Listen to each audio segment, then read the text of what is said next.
Welcome to Suman TV. Simple jeera rice చేసుకుందాం. జీరా రైస్కి ఏముందండి, అన్నం ఉంటే జీలకర్రతో తిరగమాత పెట్టేయటమే అంతే. ఈ వేడి వేడి అన్నము, రాత్రి అన్నము, పొద్దునే మార్నింగ్ బ్రేక్ఫాస్ట్ పిల్లలకి స్కూల్కి వేసి ఇవ్వడానికి, మనం బాక్స్లో పెట్టుకోవడానికి, ఏం పెద్ద కూరలు లేకపోయినా కూడా ఉల్లిపాయ అల్లం వెల్లుల్లి ఉంటే చాలు మన దగ్గర, అంతకంటే ఇంకేం అక్కర్లేదు. కానీ బాగుంటుంది, హాయిగా ఉంటుంది తినడానికి. రాత్రిపూట తినడానికి కూడా చేసుకోవచ్చు, ఏ కూరలో లేకుండా సింపుల్ పెరుగు పచ్చడితోటి తినేసేయచ్చు. ఈజీగా సింపుల్గా చేసేద్దాం. మన దగ్గర వండిన అన్నం ఉంది, ఒక పెద్ద బౌలు నూనె వేసి చేసుకోవచ్చండి. కానీ జీరా రైస్కి నెయ్యి వేస్తే చాలా బాగుంటుంది. ఓ 2 స్పూన్ల నెయ్యి, నూనె కూడా వేసుకోవచ్చు, అంత మొమాటం ఏం లేదండి. ఒక స్పూన్ నెయ్యి వేస్తే సరిపోతుంది, పైన వాసన బాగుంటుందని. మామూలుగా అల్లం వెల్లుల్లి పేస్ట్ వేస్తారు కదా, నేను సాధారణంగా వాడినండి. అల్లము వెల్లుల్లి విడివిడిగా వేస్తాను. అలా ఏమిటో నాకు నూరిన రుచి ఎక్కదనమాట. 1 స్పూను జీలకర్ర, షాజీరా వేస్తే ఈ రుచి రాదండి. ఓ 3 ఏలక్కాయలు, ఓ 3-4 లవంగాలు, కొంచెం దాల్చిన చెక్క ఇందులో వేస్తున్నాను. ఓ 4-5 మిరియాలు కూడా. మిరియాలు హోల్ వేసాను కానీ పొడి చేసి వేసుకుంటాం ఇందులోకి. కొద్దిగా దినుసులు వేగనిచ్చి కరివేపాకు వేద్దాము. ఇప్పుడు ఏం చేస్తున్నానంటే ఓ ఇంచి అల్లము చిన్న ముక్కలు తరిగాను, అవి వేసేస్తున్నాను. తర్వాత ఒక 7-8 వెల్లుల్లిపాయలు గర్భాలు చిన్న ముక్కలు చేసాం, అది కూడా వేసేస్తున్నాను. నా దగ్గర ఇప్పుడు లేదు కానీ స్ప్రింగ్ ఆనియన్ అంటే ఉల్లిపాయ కాడలు ఉంటాయి కదా, అవి వేసుకుంటే ఎక్కువ రుచిగా ఉంటుందండి. ఇది కొద్దిగా వేగనిచ్చి మిరియాల పొడి ఇదో దంచి చేశాను చూడండి, ఒక 10-12 మిరియాలని పొడి చేశాను. ఇది వేగితే ఎక్కువ రుచిగా ఉంటుందండి, పచ్చిది పైన వేయకుండా. ఉల్లిపాయలు చూడండి సన్నగా ముక్కలు తరిగా, ఒక పెద్ద ఉల్లిపాయ ఇందులో వేసి వేయిస్తున్నాను.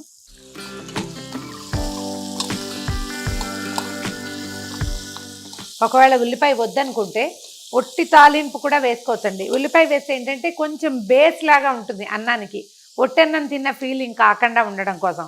ఒకవేళ వద్దు అనుకుంటే నిర్దాక్షిణ్యంగా కట్ చేసేయండి. వెల్లుల్లిపాయలు కూడా మానేయచ్చు, అల్లం ఎక్కువ వేసుకోండి, అది కూడా బాగుంటుంది.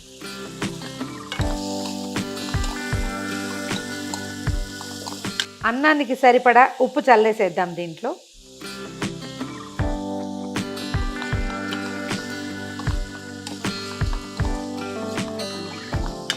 అన్నం సిద్ధంగా ఉంచుకున్నాం కదా, ఈ రెడీగా ఉన్న అన్నాన్ని కొంచెం వెడల్పాటి పాత్రలో వేసుకోండి, ఏదైనా పళ్ళెంలో. ఇది కనుక పెద్దదైతే ఇందులోనే డైరెక్ట్గా కూడా వేసుకోవచ్చు. వేగిపోయింది చూడండి, మొత్తం నెయ్యి అంతా విడిచేస్తుంది. తీసేద్దాము, దీన్ని ఈ అన్నంలో పోసేద్దాం.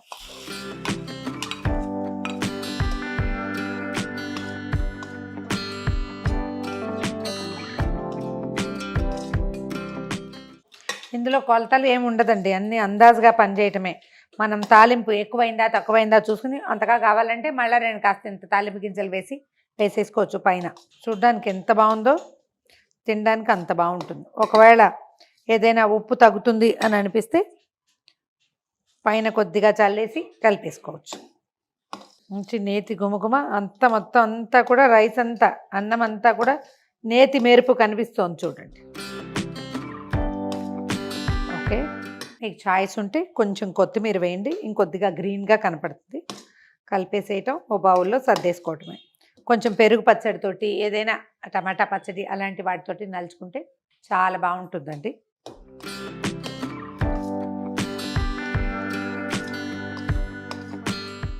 మామూలుగా మనం తిరగమాత అన్నాలు వేసుకుంటాం కదా, పులిహార చేసుకుంటాం, ఉప్మా తిరగమాత వేసి కొంచెం నిమ్మరసం పిండుతాం. నిమ్మరకాయ అక్కర్లేకుండానే ఇది చాలా బాగుంటుంది ఈ వాసన.